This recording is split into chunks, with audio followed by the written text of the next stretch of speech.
This is not an isolated incident. This has been going on for years across Canada. If this lawsuit is successful, it will change things, and we need to change things now. Quebec Superior Court has authorized a class action lawsuit on behalf of Atikamekw women who say they were sterilized against their will. Advocates say the ruling is a relief and will allow other Indigenous individuals to come forward and seek justice. I'm happy for the Atikamekw women who will now have a voice, and that will, that's going to be a proceeding so that they can be heard. It's a relief that it's going forward.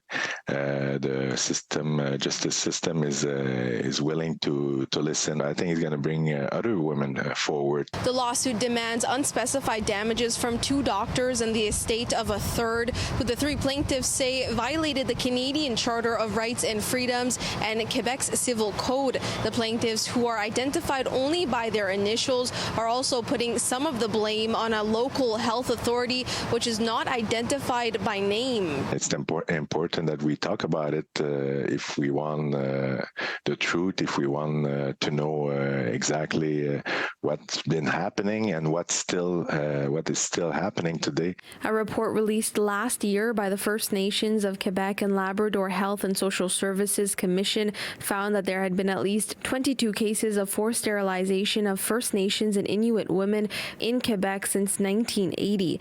Those victim to it not realizing they had been sterilized until years after, when they sought treatment for fertility issues.